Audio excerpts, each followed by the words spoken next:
More coffee or ice? A mocha, please. Mocha.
Hey, Carrie, how are you going? Oh, hey, good. We're running from office to find a Zoom that works. That big room's not working still.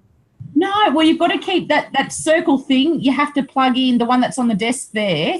You have to plug it into the computer in the big room, and then it will work. Yeah, So no, it won't even connect to Zoom. It won't even connect to Zoom because it's saying the security is out of date. Oh, have you logged in as you though? Because you've got to log out and log in as you. Yeah. Yeah. Dodgy, dodgy. Hey, Basu, how you going? Dodgy. We're just moving across now. Are we catching up after this for marketing? We can certainly see if the other guys are free. Absolutely. Yeah. I don't think we necessarily set a time.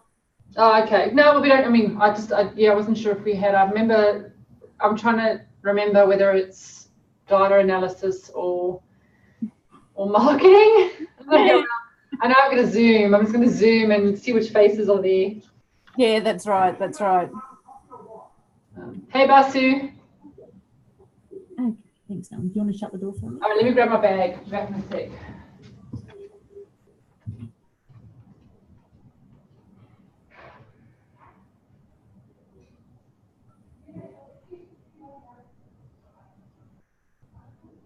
Hi, everyone. Hi, Anu. Hi.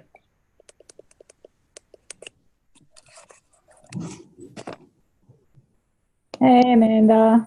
Hello. My computer just crashed, so I'm just trying to reload everything.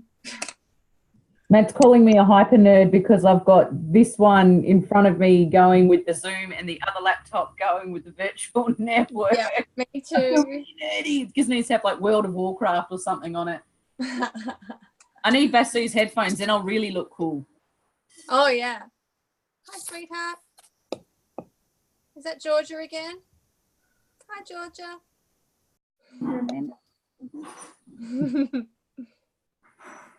I've got to find some stuff, Georgia. Hang on a minute. She probably knows more about pivot tables than I do at the age of 7. It's a bit sad. What picture table? Pivot table. Oh, no.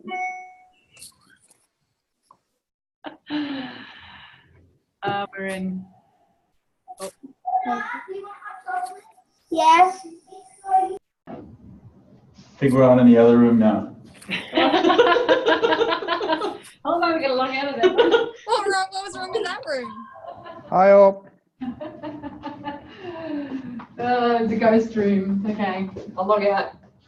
You better take the round thingy. Don't forget the round thingy. Yeah, we've got a round thingy in there. We just kept fiddling and something changed. All right, see you in a sec.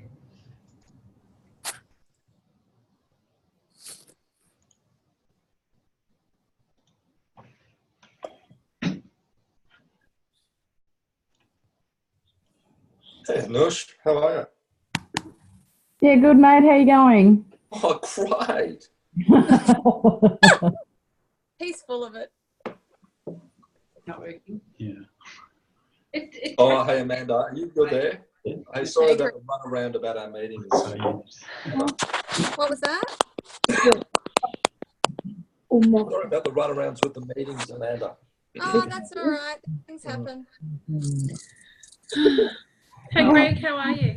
Hey, buddy, what's going on? I'm still trying to remember what n equals. Sample size, darling. That's it. I learned that one, Anoop. You told me I didn't need to know letters. You'll need to know a few things which I will speak today. Over it. All right, so maybe we can start in 1 minute, okay? Yeah. I reckon Anoop, we would have been better off having you, because I think you explained things well, but I think we would have been better off if we'd had you right at the beginning. Yeah, that's always the step case. us You know, through. and this is the first time I'm doing it the reverse way. They've just flipped it. Yeah. Hey, can you guys hear us okay? Yep, we can hear you, Andrew. Pretty faces. We just can't get our video to work. Aw. It's probably better for you guys that way. Yep. So who's there, Andrew? Who's with you? We've got my friend Jody and my friend Carrie and myself. Nice. None of your enemies, though, Andrew. How did my what now?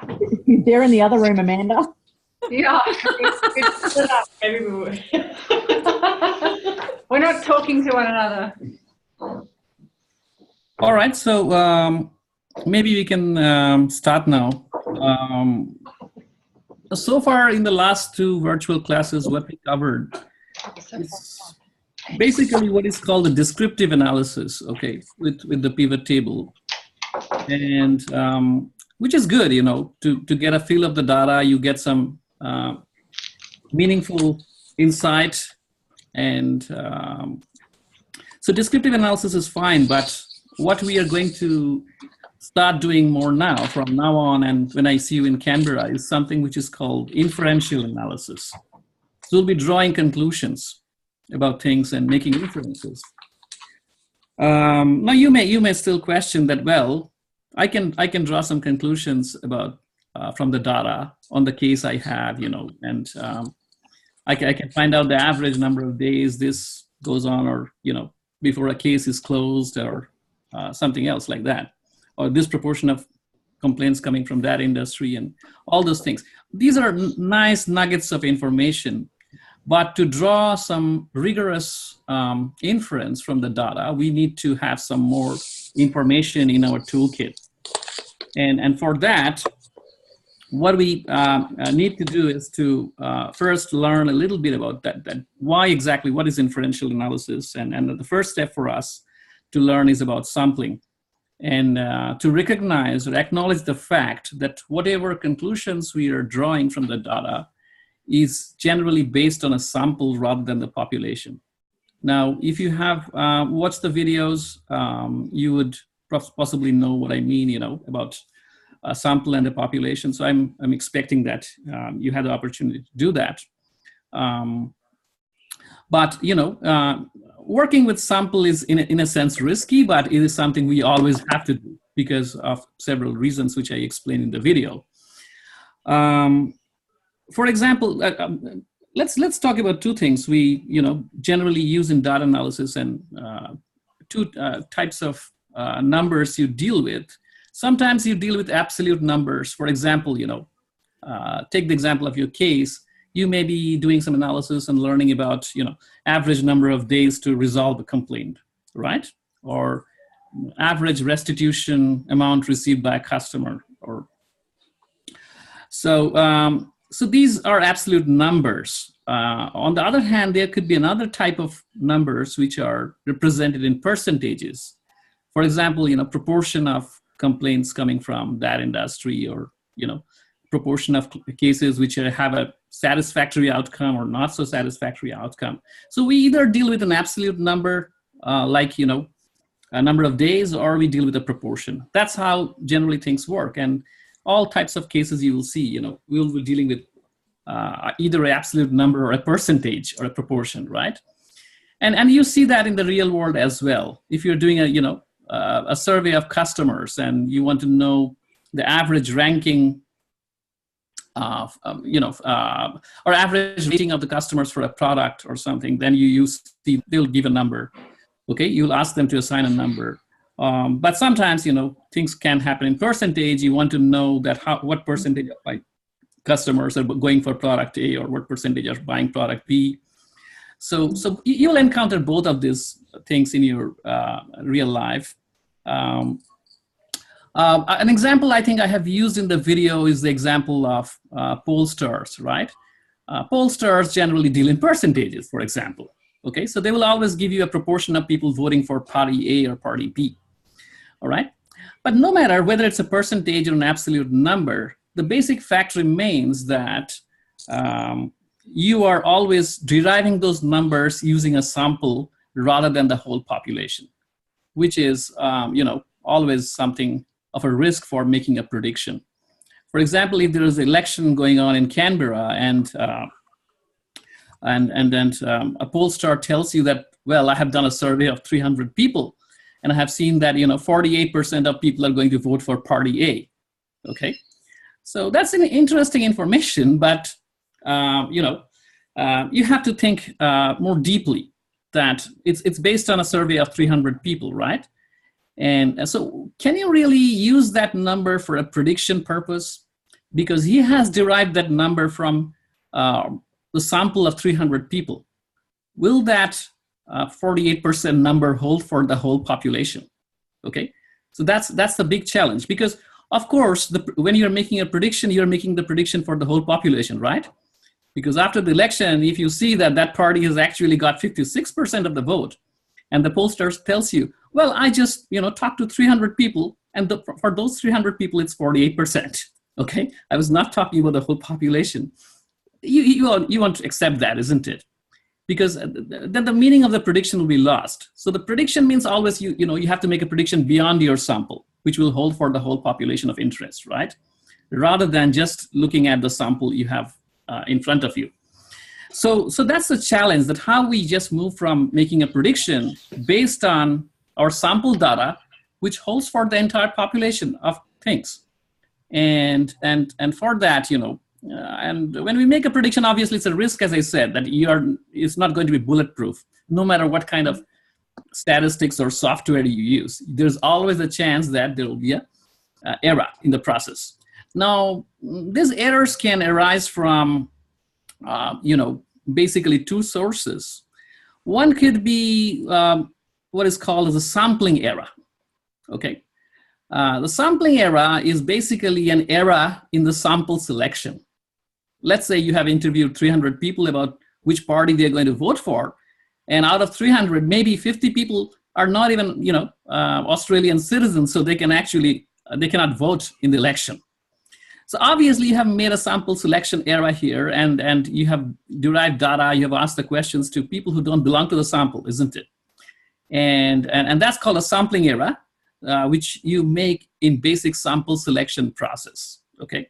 You include people in your sample who don't belong to the population of interest. Sometimes it can be even more serious, and I think I have explained this in the video about one pollster getting it wrong. If I have not, but I'll just repeat that, about the 2012 American election. Gallup got it terribly wrong, and when predicting that Barack Obama will lose the election in 2012, lose the popular vote actually. And they came with predictions after predictions saying the same thing. And at the end of the day, what was found was where they got it wrong was they were actually surveying people using landline.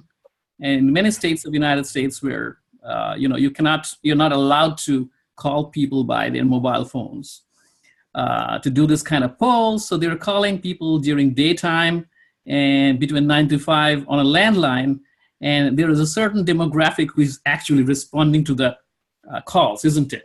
So people who are older people, retired people, okay, and who will take those calls, and possibly, Obama had a lower share of vote among that demographic, and so this is another classic example of a sampling error, that your sample basically do not resemble the population, okay, so it's biased towards certain section of the population.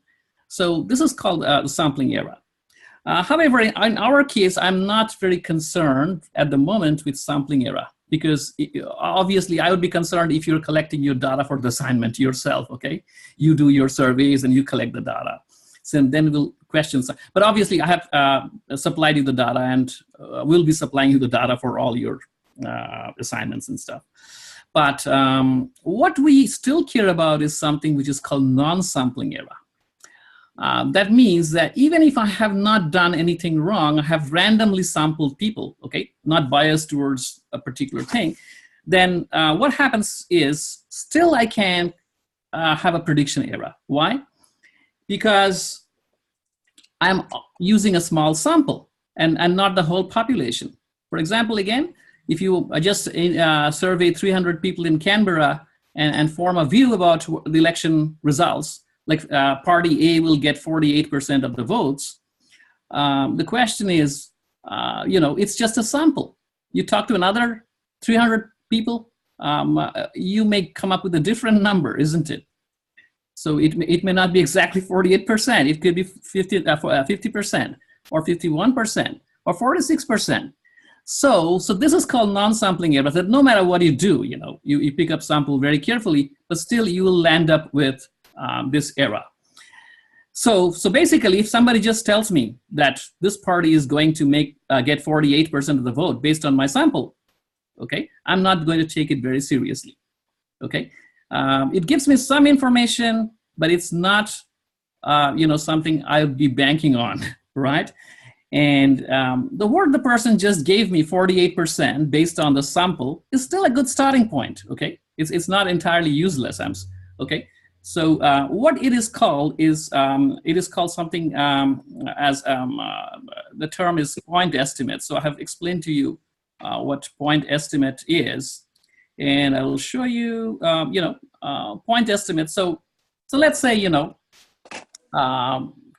the sample average the person got or not average, in this case, proportion, 48% of the people are going to vote for party A. That 48% is X bar. But what I exactly want to know is mu. What proportion of people in the population will vote for party A? So, okay, so 48% is a good start. but it's only a point estimate. It's not really something I can bank on, because I know that if that pollster takes a different sample, they may come up with different numbers. So what exactly we do here, and you will see from your experience that pollsters always make a prediction, and that prediction includes something which is called margin of error. And I've explained again this to you in the video. So they don't give you a single number, okay? They generally tell you that it will be 48% with a margin of error of, let's say, 4%, okay? So that means the proportion of people in the population who will vote for Party A could range from 48 plus 5%, which is 52%, to 48 minus 4%, which is 44%. So that number could be anywhere between 44% and 52%, all right? So that's the estimate they're giving you. Although in media, you will be seeing that there is an obsession with the point estimate. When they say 48% plus minus 4%, everybody ignores the margin of error. They just simply look at 48% is, what the pollster is saying. No, they're not saying that. Read the fine prints, and you will see that they have provided you with a margin of error, and which is very important, okay? Which is very important because, 48% plus minus 4% means that, you can be anywhere between 44% and 52%. That means the result of the election can completely change depending on which end you are actually in the population, isn't it? So basically, that's the message, that we need to look at the interval estimate rather than focusing on the point estimate, okay?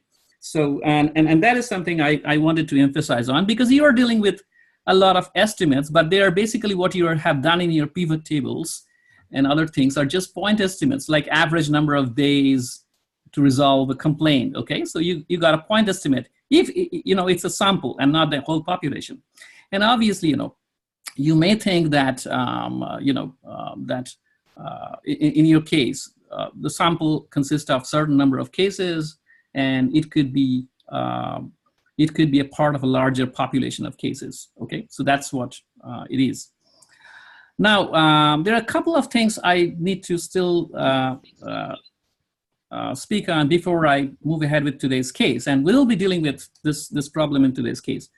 When the pollsters make a prediction that 48% plus minus 4%, they also add a few more things there. One particular interest would be in something called a confidence level. The prediction is always made with a certain level of confidence. And typically the confidence level used in predictions is 95%, okay? In very simple words, it tells you that the pollster is making a prediction of 48 plus minus 4%, which means that the party will get between 44% to 52%. But they're making the prediction not with a 100% guarantee, okay? It's a 95% level of confidence prediction.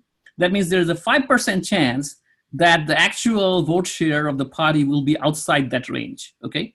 That means it can go beyond 52% or below 44%. So that's the level of confidence that is used, okay? So that's, so the margin of error will depend on the level of confidence. And I have mentioned a few things that what exactly that plus minus 4% depends on. And you will see that, there are three things I mentioned in the video. One is the sample size selected. If you select a very large sample, then obviously you will get a more precise estimate. The margin of error will shrink, all right? So if you want to get a very tight estimate, tight range, you use a larger sample, okay? But, you cannot go very large. The incremental benefit gets very small if the pollsters go on interviewing people, So they generally stop for a general election, for example, 1,000 or 1,200 or 1,500 people at max, okay? After that, the incremental benefit of, reducing the margin of error is not really very big. The cost of interviewing people is a lot more.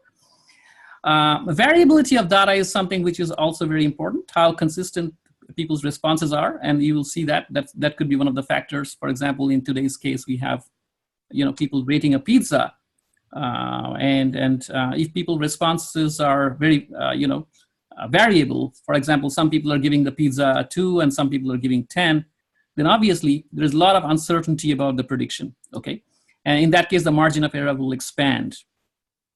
So anyway, those things, the variability of data is something you cannot control. Sample size is something you can control. You can take a larger sample or a smaller sample, so you have some control on that. Degree of certainty is what I just mentioned to you, the third factor, which is the confidence level, okay? And that is typically used as 95%, and you leave out 5%. Now you may say that why 95%? Why can't I be 99% confident on my prediction? Well, you can be actually 99% confident on your prediction, but it may not be very, very helpful, right?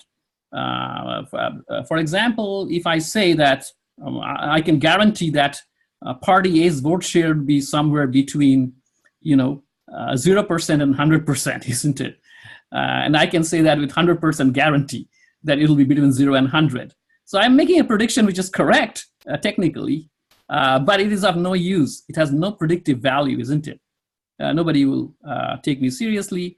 And that's why, if you want to be more confident, your margin of error will be very large, and the prediction will lose its meaning, okay? So you may not really want to be very, very confident. You want to be a little bit, imprecise, as long as you're getting a tight range. You don't want to get a very wide range, which will leave a lot of uncertainty. So these three factors are important. Now, all these three factors are used by stat tools to give you the estimate. So you don't have to memorize any formulas that how these three factors are, included in the margin of error calculation, because you don't have to do any hand calculation for that matter. I have given you a formula though, and I have explained a little bit in the videos and more in the study guides for people who just want to, know how these things are derived. But that's all about it, okay? I don't want to you to get bogged down with that, because I'm not going to test any of those formulas, and we don't use formulas anymore. We just let the software do the trick. So for example, if X bar is what the pollster got, 48%, and this is plus minus something, that's 4%, okay? That's the margin of error. And the margin of error calculation involves this terms SX bar, which is basically, the variability in the sample responses divided by the square root of the sample size and all those things. So again, don't get too bogged down by the formulas at all, because we don't need them. We just basically rely on the software to do those calculations. So I just want you to know that we are making a prediction about mu, which is the population parameter, but we are using just the sample. So we get to see X bar, we never get to see mu. So we have to make an estimate about that, and the estimate always involves putting a margin of error from what we see in the sample. So things will become a little clearer as we go through the case today. So if you can just look at today's case, which is Dominic's Pizza. You may have read the case, but I'll just give you 1 or 2 minutes just to have a quick look. And then we go to the data set.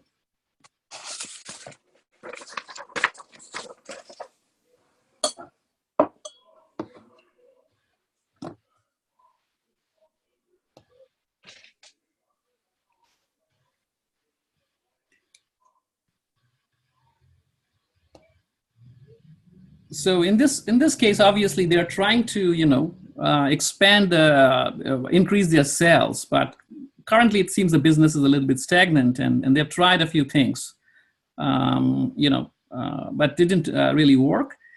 So now, obviously, they have a plan to introduce some new pizzas in their menu, and they're trying out a new pizza. But obviously, it's costly for them to introduce something new. There are lots of costs. Basically, first thing is, you have to change the menu card, which is a cost in itself.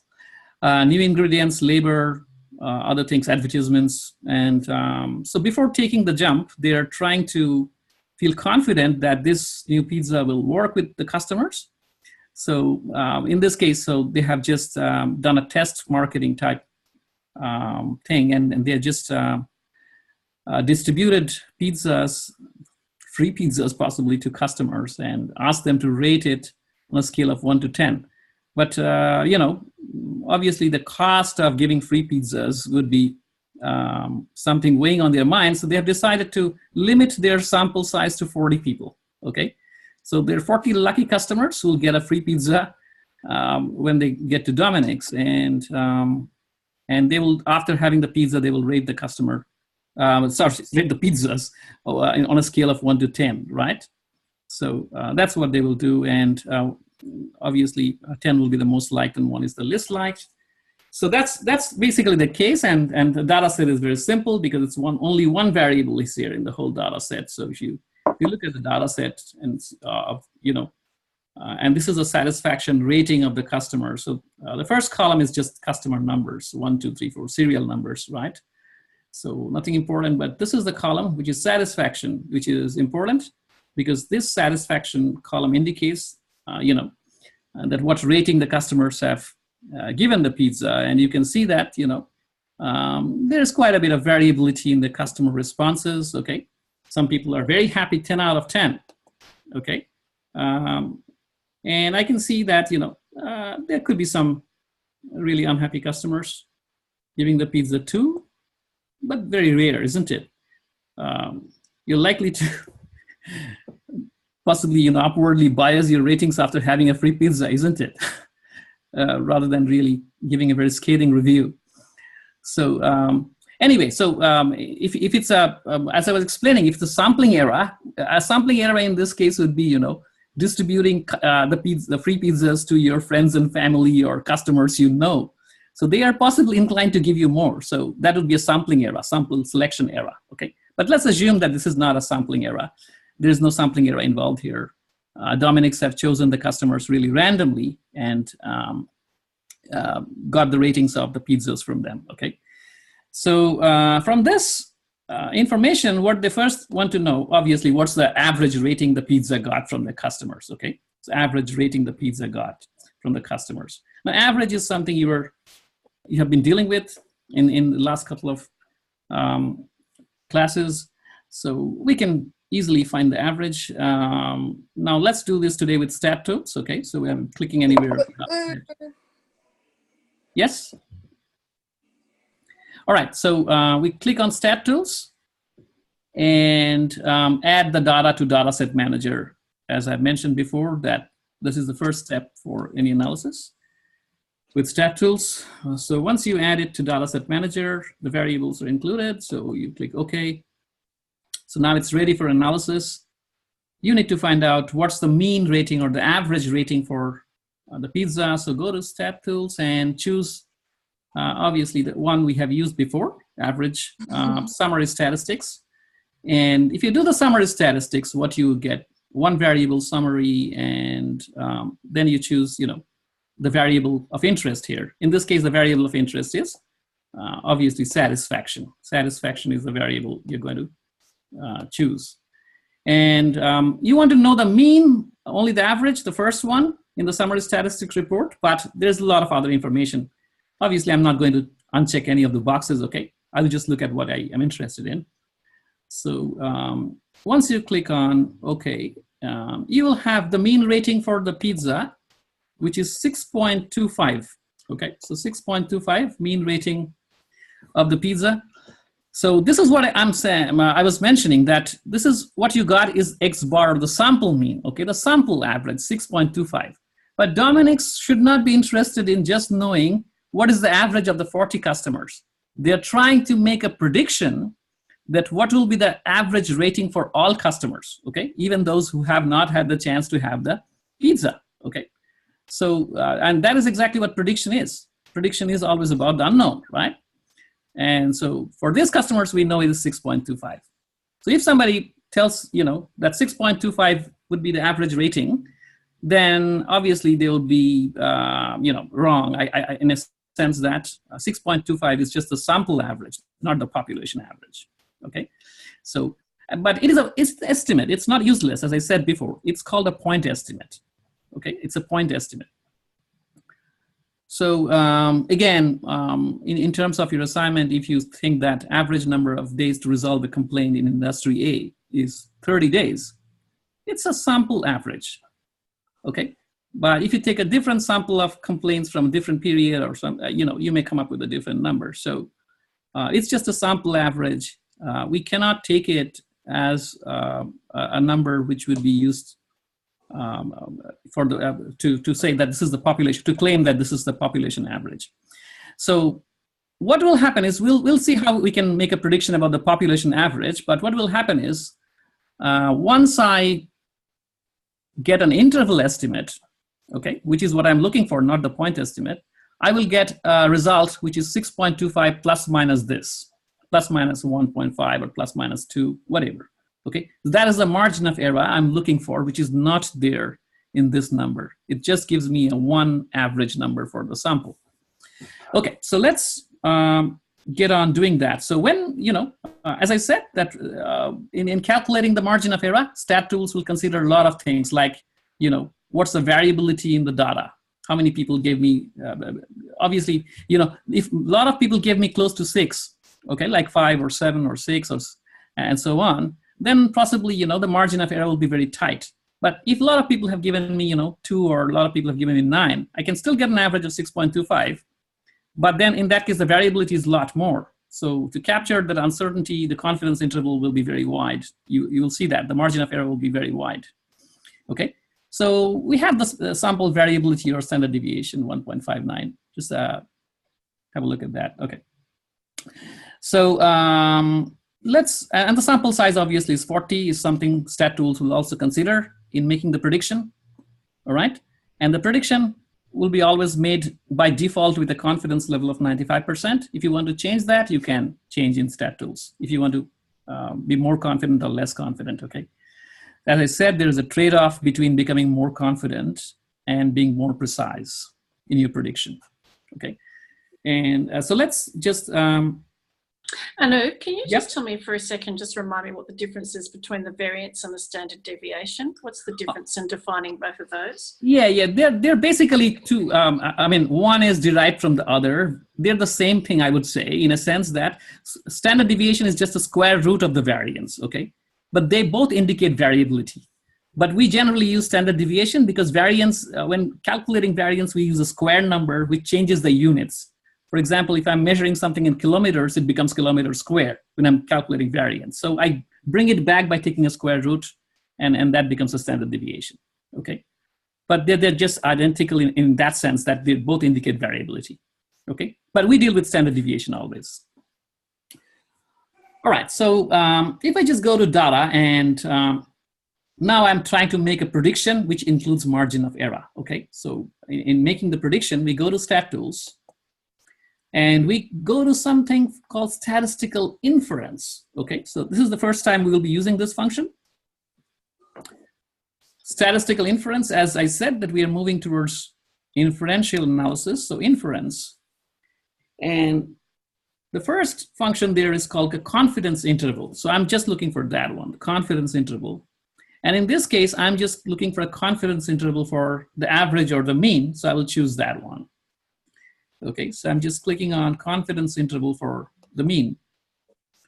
And once we do that, again, it's in stat tools, again, it's so simple that you just have to, check boxes. You just have to identify the variable, which is called satisfaction, okay? And then you can see that it is calculating confidence intervals. And there are two options, mean and standard deviation. I am not worried about standard deviation. I'm making a prediction for the sample mean or the average. So I will just keep the mean box checked, okay? Just to avoid any confusion, I have unchecked the box for standard deviation because we are making a prediction for the mean rating of the pizza. Now you can see by default, the confidence level in this box is 95%, right? Although you have the option to change it and you can put any number there. You can type in any number. But let's just restrict ourselves to 95%, which is more or less a stock standard used by everyone in prediction. So 95% confidence level, all done. Stat tools will do the calculations for us. So let's click OK here. And once you do that, you can see that, it has, given you the same sample mean, which is 6.25. We know that. But now it has given you an interval, a range. And, I'll just highlight that. Okay. So it has given you a range that the prediction is that the mean rating for the pizza is somewhere between 5.739. Let me call it 5.74. I'll round off. So between 5.74 and 6.76. Okay. So that's the prediction. That's an interval estimate. And that's a much better way, of making an inference, because we are trying to avoid making an error by simply relying on the number 6.25. So 6.25, the number we got before, was just a sample average, right? So this number we got now is 5.74 to 6.76. That is the interval estimate. And that's the way we normally make inference. Now, if you pay attention, you will see that number 6.25, which is the sample average, is exactly in the middle of these two numbers, 5.74 and 6.76. Okay, and it's smack in the middle. So you know, this would be 5.73 is basically 6.25 minus 0.51, and this will be 6.25 plus 0.51. So this is exactly in the middle. So you can say that the margin of error is 0.51 in this case. Okay. So you can also make a prediction like, you know, 6.25 plus minus 0.51. You can say that. Okay. Or you can express it as a range between 5.74 and 6.76. The mean rating is so they're the same thing, isn't it? So the point estimate is important, but it just sits in the middle of the interval estimate. Okay. So and the margin of error is visible here. It's 0.5 on either side of 6.25. Okay. So so that's the prediction which is made by stat tools using the formula we just showed in the slide. But how easy is that? You know, and you don't have to remember anything, just have to check the boxes if you want to make a prediction about average of something, right? And in this case, so that will be the information you will give to the pizza restaurant owner, that the Tuscan Summer Pizza's mean rating in the population of customers would be between somewhere between 5.74 and 6.76. Okay. Okay, So, and look, before yeah. you go any further, Yeah. what did you click on Yep. under Stat Tools to get the confidence interval? Which one did Okay. you click on? Absolutely. So I'll show you again. So we go to statistical inference. Yeah, And I got it. Okay. yeah, and the first Okay. one is confidence interval. And then we choose confidence interval for the mean.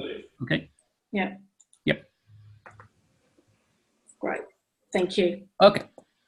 So if you read the case further, you will see that, you know, the pizza managers probably is, and in this case, you see how confident are you about you estimate? Yeah, I can say this, that the prediction was made with a 95% level of confidence. Okay, that means there's a 5% chance that the average rating in the population would be outside that range. So there's a chance of error. It's not a bulletproof prediction because it's based on a sample. All right. So if you want to see further, you know, just have a quick look at what we did. We used a 95% confidence level, which most people uses, but you can actually change it right here in the output. If you want, for example, to use 99% confidence, okay, you can try that, but you will see that the interval will grow wider. Okay. So you want to be more confident on your prediction, 99%. I change the confidence level right here on the output. And you see now it has become 5.566 to 6.934, okay? So you can see automatically that these things change and the interval gets wider because now you want to be more confident in your prediction. So, you know, you have to capture a bigger range, isn't it? So that you don't miss it, really. You have still 1% chance of missing it, but it's 99% confidence interval. Similarly, if you go to and change it to a lower number, like you know, maybe 80%, you will see that you'll get a more precise interval. So you change it to 80%, and you get a more precise interval, 5.90 to 6.57. Okay, so it will shrink a bit, But obviously there's now a 20% chance that, it will be outside the range. The actual rating will be outside that range. So you're taking more risk of missing it, right? So 95% is, as I said, is the stock standard used by in those in the prediction business. So 95%, I'll retain that. And 5.74 to 6.76. So that was the prediction we used. The next question is a little, a bit for your knowledge. I mean, it's not directly probably relevant to your assignment or anything, but it could be an important question for you if you're dealing with this stuff in the real world. Now, this guy is not happy with the prediction interval. He said it's too wide, 5.74 to 6.76. If it is, not satisfactory to the business owner, they say it's a lot wider interval than what I was expecting. Then, and then you ask them what they're expecting. They say that I'm expecting an interval, a margin of error of only 0.25. Okay, so they want a very tight interval. In that case, obviously, what will happen? How could you get that 0.25? You can increase your sample size, isn't it? That's one way of doing it. So as I said, that that's the only thing, or one of the things you have control on, increasing sample size.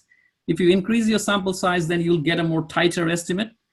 The other thing you can do is to, as we just saw, you can give up confidence, isn't it? You use a lower confidence, than in your prediction, you'll get a more precise interval. But obviously, in the prediction business, nobody wants to give up confidence. So they want to retain the confidence, yet they want a tighter interval. And in this case, the only option for doing that would be to increase the sample size. And so StatTools, again, does this calculation for you, and but they will need a few things, inputs here in sample size selection. So if you go to the data set once more, and StatTools, statistical inference, and there is an option called sample size selection. Okay, sample size selection. And if you click on that, okay, and obviously you're doing it for the mean, so that's fine. Confidence level by default comes 95%, that's fine. Now they're asking you something called the half length of the interval. So half length of the interval is the same as the margin of error, okay? So that's another name for the margin of error, because it's always plus minus 0.5 or something we just saw. So that's the half length of the interval. So in this case, the owner wants it to be 0.25. So I'll just replace that number with 0.25. Half length of the interval, that's the margin of error he wants. He does not want to go beyond that. But the third input is very critical. It says, what's your estimated standard deviation? That means how variable are the people's responses? That is very important in understanding that how big a sample you would need, okay? If there are a lot more people giving you extreme numbers like 2 or 10 in their rating for the pizza, then obviously the variability of the responses is very high, and you may need a bigger sample size to account for that. On the other hand, if more people give you close to the center, like 6.26 or 5, then possibly you'll get a very small standard deviation, and you may have to increase the sample size, but not by very much. So you remember, so we have to provide an estimate to StatTools. Now, how would he provide the estimate? Because we don't know what's the estimated standard deviation. One option for us is to go back to the original sample, and if you remember.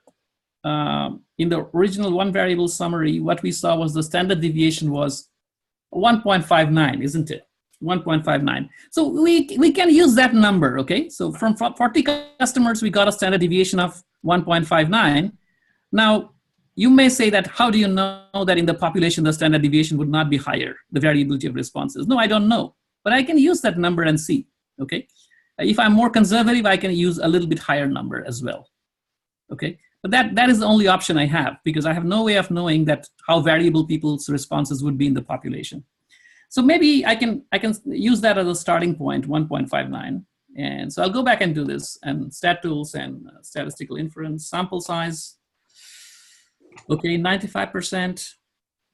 half length is 0.25, and then estimated standard deviation, I use 1.59 or 1.6, let's say, round off, 1.6. Okay, so if you do that, you will see that sample size now should be 158. Stat Tools done the calculation.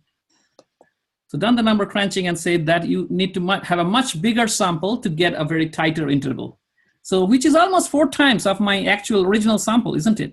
We just sampled 40 people. Now we have to do a lot more if we want to get a precise interval, all right? And remember, I used 1.6 as standard deviation.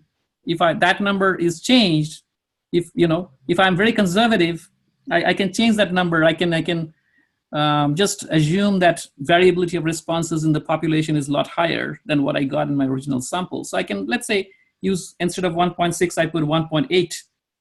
You'll see the sample size goes up to 200 now. Okay, so if you assume that the population response will be very variable, obviously you have to account for that by increasing your sample size. Okay, to maintain that margin of error.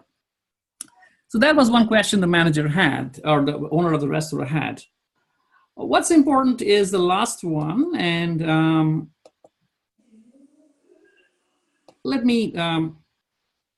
and the last question is very important for the business. So they got the average rating for people giving to the Tuscan Summer Pizza, somewhere around 6.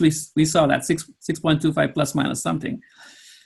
But now is a question which is perhaps more closer to the real world, where they have to make a decision. Now, this guy believes that, from experience, obviously, that people who give 6 or more are probably more likely to order the pizza if it's on the menu. Okay, so 6 or more indicates maybe satisfaction threshold for them. Okay, so he wants to know that what percentage of people would give the pizza 6 or more in the population, again, not just in the sample. It's easy to find out in the sample out of 40 people how many people gave me 6 or more, isn't it? We can just count that and find out what percentage is that. But he wants to know that what proportion of people in the population will give them 6 and more. Now, again, we can get information from the sample, but to make a prediction in the population, we have to use margin of error concept here, okay? So this question is different from the first question because this question is asking about a proportion, whereas the first question just asks about a number. What's the rating? What's the average? So as I said to you before at the beginning of the class today, that we generally deal with these 2 types of things. One is an absolute number like a rating, or percentages. And same with your, you'll see in your data setting for your assignment, you either have average days, average amounts of money people receive in compensation, or you also do an analysis where you talk about proportion of complaints coming from this industry or that industry, okay? So this is the second one, the proportion. So he wants to know what proportion of people gave the pizza 6 or more, or will give the pizza 6 or more in the population. So before again going to the population, let's think about the sample first. It's a little bit different, or take a few more steps. But let me first find out how many people in the sample gave me 6 or more. Okay, just to calculate the point estimate before I go to the interval estimate, which is the margin of error.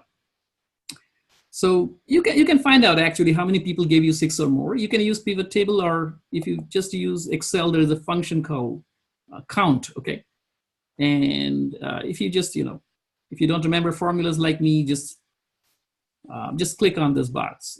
Just click on this insert function. Okay, insert function and choose the function which is called count if. There's a function called count if. So you may go to the all functions and just type count if and search. But the function is called count if.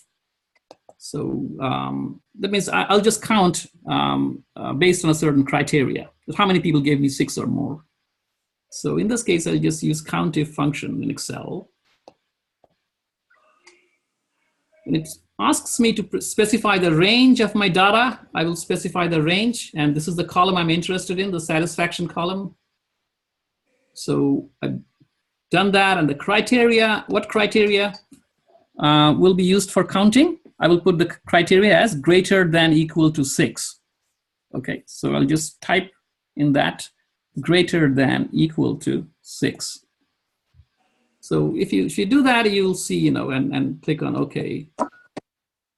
And you see the answer here is 25. So 25 out of 40 people gave me 6 or more, okay, for this pizza. And if you want to express this number 25 as a percentage, which is what we are dealing with, what proportion of people or what percentage of people, then you can go to the formula bar and divide this number by 40. So just go to the formula bar and divide it by 40, because 40 is the total number of customers.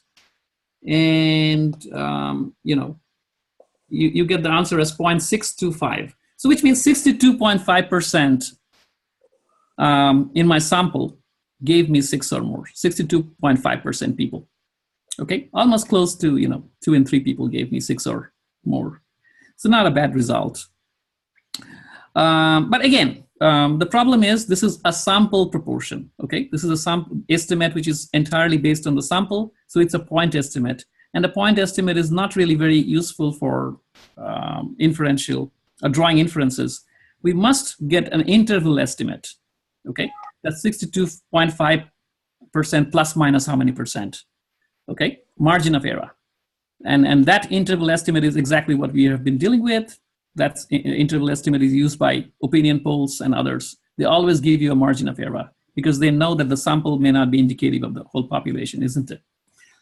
So to calculate a margin of error for proportions, it's a little bit tricky because first you have to, you know, identify the people who have given you 6 or more. Otherwise, stat tools would not be able to do the analysis. So it's not simply doing like the mean we just did, the mean rating. So we have to identify each customer, so whether the customer gave us 6 or more or not. Okay, so that's something we have to first do before we do the analysis using stat tools. So let's say, you know, the first customer, I'm just, again, I'm using a function. So I'll just click on this insert function here and use the function called if, just if, okay? So not COUNTIF, but if function. If you use the function if and click on OK, it says what's the test you want to apply here. And the test obviously is whether, you know, the satisfaction cell is greater than equal to 6. So I'll just click on the satisfaction cell. And in this case, it is B4 or 7, right? So this number. So the test is whether that number is greater than equal to 6. Okay. Yep. Sorry, just a quick question. Is it just me, or is everyone else like keeping up with the speed that you're going at and up? No, may not be. So just you know, interrupt me. So, and it's just like small things like when you go to the function arguments or the screen before that, and you're typing like say an if function. Yeah. You know, for you've already got it sort of loaded up because it's in the most recently used, whereas others are sort of it's just taking a bit of extra time to get there. Absolutely, I get you. Yep. So, for example, in our version, or the version I'm using that I've downloaded from the Blackboard, there's no count if.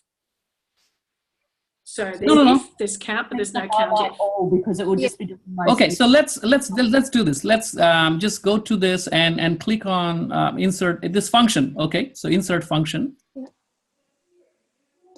And now, in the select a category, we can go to all functions. All right, so all functions. Now you can scroll up and down and try to find out COUNTIF here or if, whichever you're looking for. Or you can also type it here. There is a description window here. You can just type it, that function here. And then click on go to find out. I normally just, you know, scroll up and down and try to find the function, but it's a choice you have. So in this case, I'm going for if function. So I'll go to I. So they're alphabetically organized, and if So you'll certainly find a countif function in that list. Have you? Okay. Yeah. So, all right. So so everybody got the if function now?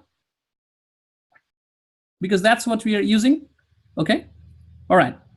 So let's click OK on if function and then try to apply the logical test here.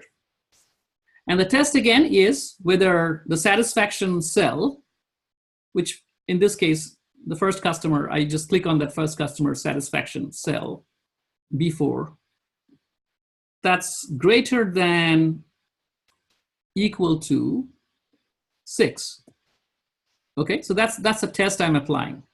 Now, the next cell says, if it's true, if it's greater than equal to 6, then what I should put there. You can put anything. So I may call it yes, okay?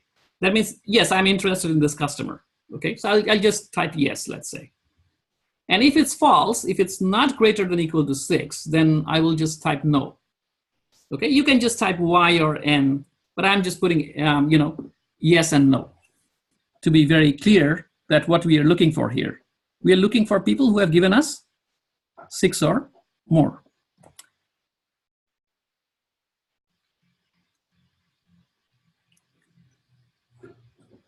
All right, so let's click on OK. And so obviously in the first customer, you can see that it has come up as a yes, because that number was more than 6, isn't it? So it has come up as yes. So now let me just copy this formula and paste to the rest of the cells. Okay, so I'll just. Anup, my satisfaction header changed from satisfaction to yes. Does that mean I did something wrong? The header has changed? Yeah, like instead of yes being next to 7, my yes is typed in where satisfaction. Oh, okay. So probably your cursor was clicked on satisfaction when you were actually putting that. Okay. Right. You can just undo that and do that again, but just click on the cell next to 7. Yeah. And do the same thing again. So I'll just wait for a minute for everybody to catch up. All right. So. But once you finish doing that, just copy that cell and paste it to the rest of the cells so that you'll have, you know, lots of yeses and nos for every customer. We have yes and no response here.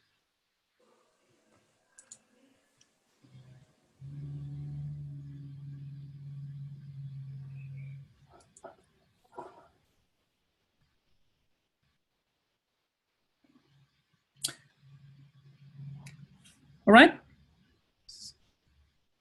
Everybody happy with that? So yes and no? Okay, so now we have to, we can use that column for our analysis, okay? Because we have to find out the percentage of yes responses, isn't it? That's what the manager is looking for, that what proportion of people gave me 6 or more. And so what we can name that column rather than keeping it just unnamed. You can name it something, okay? So any name you can choose. You can call them repeat customers and type repeat or something, okay? Or to make the matter very, very clear, I will just give the heading as greater than equal to 6. That means this column indicates people who gave me greater than equal to 6, okay? So that's the name I have given to this column. Now I'm going back to stat tools, my analysis, because I have to find out, you know, the estimate, the interval estimate. So if I go back, but one thing I have to remember that I have now added one extra column to the data, isn't it? And remember at the beginning, we used Dataset Manager to tell stat tools that what the data set is. But now I have added an extra column to the data set, and stat tools may not know that. And you'll see that if you just, you know, go to Dataset Manager, you can see the Excel range it captures is A3 to B43. That was the range of your data, isn't it? To begin with. But now we have added another column called C, isn't it? So you can change it here from B43. You can just erase B and type C here, okay? So then it will capture the next column as well. So your data set will now have the whole range from, all the 3 columns if you just type C instead of B there. And you can see I'm very sorry. Can I get you to go back a bit? I've put yes now in the right spot. It's next to 7. How did you copy it down the line? Okay, so just click on that cell, yes. Yeah. And right click and just click on copy. Right. Yeah. And then you just, identify all the cells, just, select all the cells where you want to paste it and just right click and click paste. Got it. Thank you. Done? Yeah. Very good. Yep. All right. So once that is done, we will now use the expanded data set. So what we'll do is we'll go to Stat Tools, click on Dataset Manager, and add that extra column we just got, which is the column C. So instead of B, we have to change it to C because that's the column we have added. Right?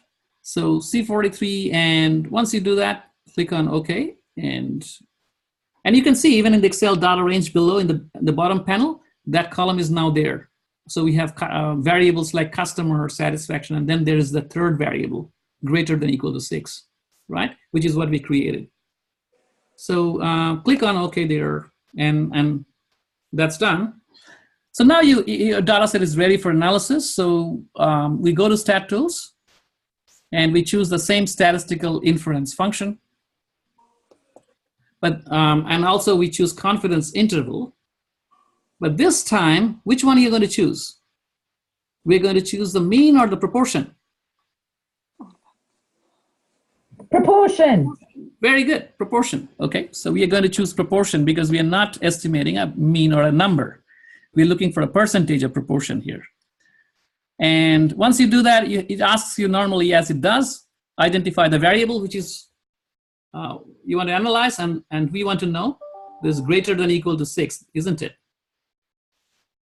So let's just click on that cell, that column, greater than equal to 6, because we want to know the proportion of customers who gave us. And you can see the categories to analyze is appearing as no and yes, isn't it?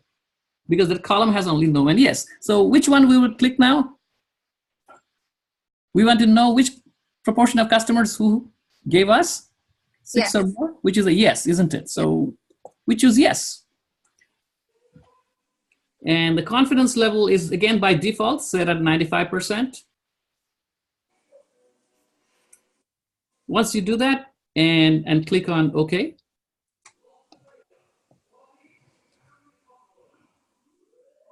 here is the result you have now. Okay. Yay.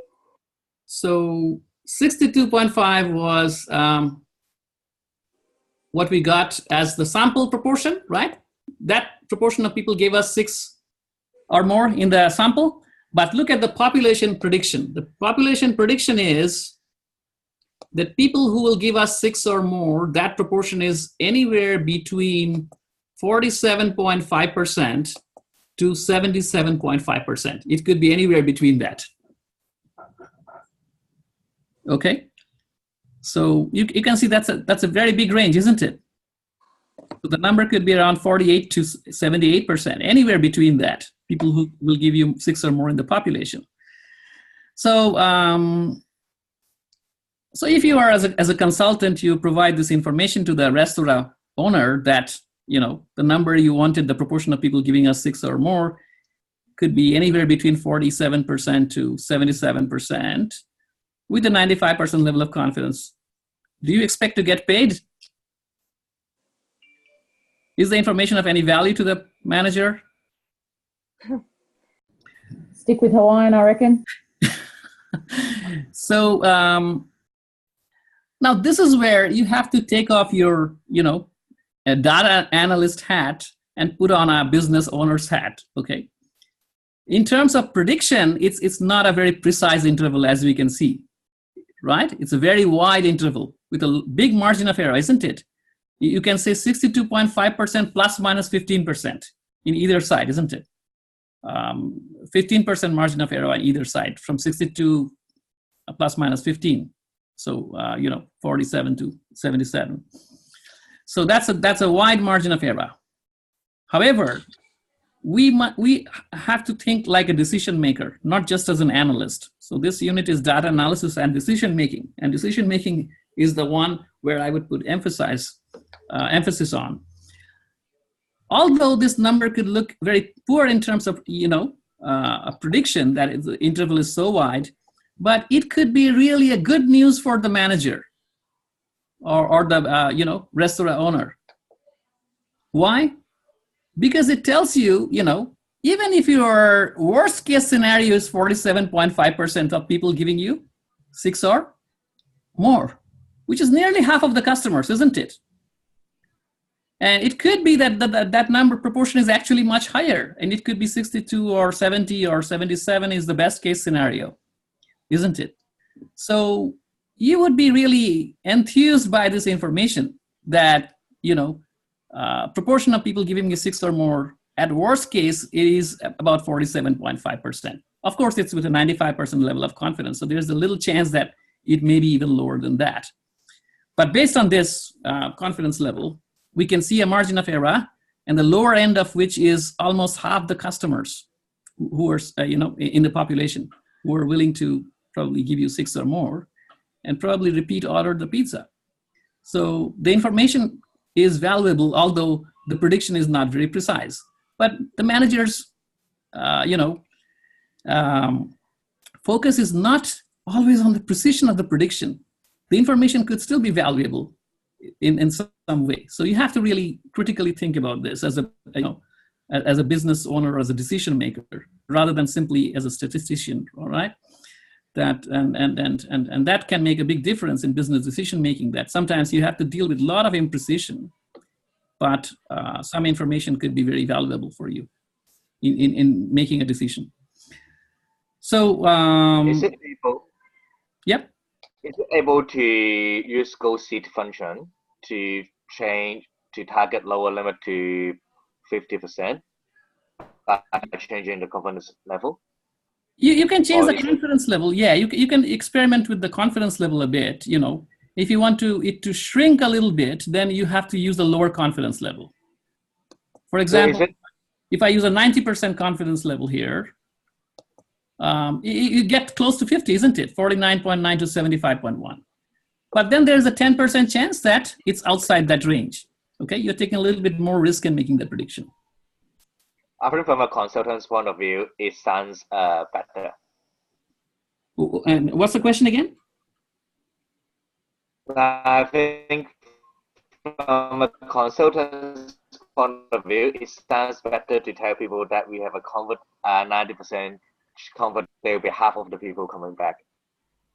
Yeah, you can say 91st. It's a prediction which is made with a 90% level of confidence. So that's all you can say, that that there is so there's a lot of chance. 90% is quite it could be quite acceptable to a lot of businesses. Businesses may if you're trying to publish, say, something in a scientific journal or research, then people will not take you seriously unless you use a 95% level of confidence. But in the real world, people may actually tinker with that confidence a bit. Okay, they may be more risk-loving or less risk-averse, and they may give up some confidence. So yeah, that can apply for. So there's nothing sacrosanct about using 95%, although we use it for people who are actually in the business of making predictions. But as a decision maker, obviously, you have the choice that what would be the right kind of trade-off for you in giving up confidence and looking for precision. Sorry, I think my connection isn't good enough, so maybe my question wasn't here. I couldn't hear the first part of the question, yes. So my question is because this is using stat2 to do it, if I use the GSZ function in Excel to change this page, does it work? Oh yeah, you will get a result which is very, very similar. Yeah, if you use any other, because the formula used is basically the same. Okay, for any kind of calculation for confidence interval. Okay, so and just wonder the formulas in this page, the lower limit, upper limit. Are these formulas Excel formulas or stat2's formulas? These are stat2's formulas, but the formulas are derived from statistics, which is what I showed you in the slide. So the one I showed you is the formula which is used for calculation of confidence interval for mean. Okay. If you're interested, I have optional slides also for proportion, which is a similar formula, okay, with a margin of error. So the formulas are not based on Excel or stat tools. They're derived from, statistics. So they are pretty much maths, so it won't make any difference whether you use Excel or stat tools. Yeah. Thank you. Yep. So basically, to round off what we learned today, basically, and then you can relate that to the work you are doing with numbers. And let me say that this, give you an example. If you find out that the average number of days which takes to resolve a complaint for industry A is 25, an average number of days to resolve a complaint in industry B is 20, okay? And people can immediately jump and say that, industry B is much more, it's much easier to resolve complaints in industry B compared to industry A, isn't it? Because its average is 20 and the other one is 25. So the duration is much shorter. But they're basically comparing just a point estimate. Okay, they're just looking at the sample average. But when let's say I do the interval estimate and I find that the duration of complaints resolution for industry A is, let's say, 25 plus minus, let's say plus minus 4 days. Okay, so that means it could be anywhere from 21 to 29 days. That's what I'm saying, with the interval estimate. And similarly for the other industry B, where the sample mean was 20, the interval prediction could be between 20 plus minus 4 days, which means it will be anywhere between 16 and 24. So you can see that we cannot claim that they're significantly different because there's an overlap between their intervals. You can see that industry B could be somewhere around 22, 23, although you got your sample mean as 20. Whereas industry A, which was sample mean of 25, could also be around 22, 23. There's a possibility, isn't it? Because the interval is far wider than simply looking at the point estimate. So we cannot claim that one is higher than the other in a statistical sense, or we cannot say there is a significant difference between the two. So that's the point, which could be something we can think about. When we are simply doing a descriptive analysis, we just get a point estimate, a simple number like average or something from our sample. Whereas when we are making a prediction for the population, we have to be a lot more considered and we have to think about the uncertainty in making those predictions for the whole population. And that applies for when, both when we are using average of something or a proportion or percentage of something, okay? So that's something I just, thought would be very important for us down the line, because we are always dealing with sample. And as we go down the other modules, you will see in Canberra that we are looking at sample data and we are making big predictions. We are building predictive models about the whole population. And there is always this question of uncertainty involved in doing that. It's a risky business in making predictions based on samples. So we have to take into account that factor and include the margin of error in drawing inferences. Any questions on anything?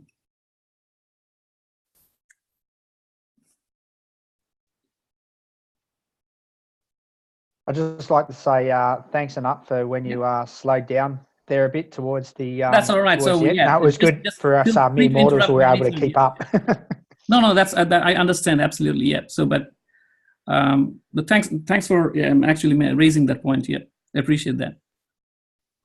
Will this, like what you're showing, is this record? It will be recorded and you'll put up. Oh yeah, it should be up there tomorrow. Yeah, that's what it normally is. I understand that last time it was a little late, but it was still probably on the same day. I think somebody. No, it was good last time. It was okay. Yeah.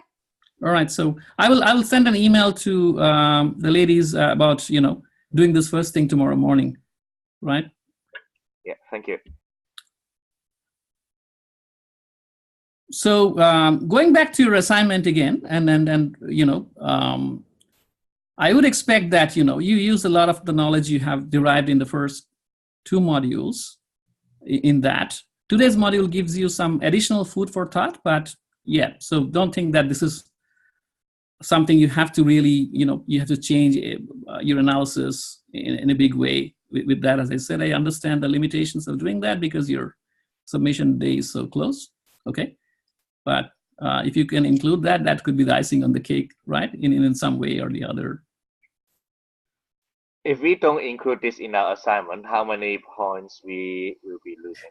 There's not anything. That's a very imprecise kind of science involved in marking, I guess. But I will heavily weigh on what we have done in the first 2 modules rather than this one, okay? But if you include it, it has to have some meaning that why you are, if for example, I just give you an example that if you're trying to say that industry A is problematic because it's so it's significantly different from the average days it takes to resolve a complaint, okay, let's say. So in that case, probably I would not expect you to say that after today's module because you know what significantly different is, okay? And I gave you that example of when confidence interval are overlapping, you cannot really say that they are significantly different.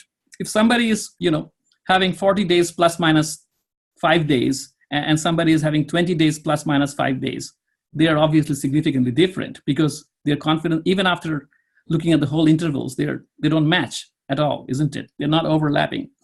So in that case, we can easily say that they're significantly different. But if you make a claim without like that, without looking at the interval, so that will be a kind of error, which which would be noticed. Yeah. But if I just say they are different or largely different, but I won't say the word significant. Yeah, possibly right? you can be a little tricky on that. I agree. Yeah. So okay. So yeah, as long as you're careful in what you're claiming, that's fine. Yeah. And I'm just looking ahead, and it might be a bit too early to start thinking about it, but yep. What sort of like material, like what's the structure, if you like, of the exam sort of? Yeah. Like, can you give us a bit of an idea of what we might be expecting there? Actually, there's already an example question, I think, under module 6. If you are keen, you can have a look at that, but probably it will not make much sense at the moment. So I don't want to go through it now, but I will certainly go through the mock test with you in Canberra. So as I said, that you probably would need those face-to-face sessions to really go through that or analyze that kind of question. But it is available, yeah. So I can one thing I can assure you that once we have the face-to-face sessions in Canberra, you will know exactly what to expect in the exam. So it will not be a surprise for you. Okay. And that's the way we have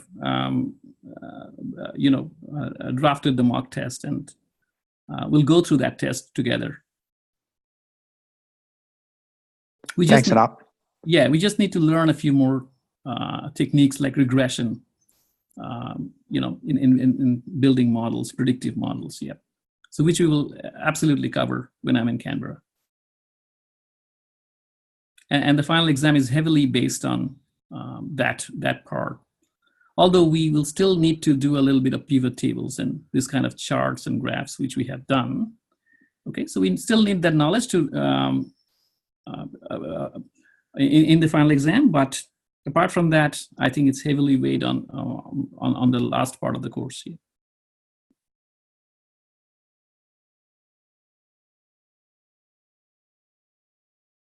Anything else?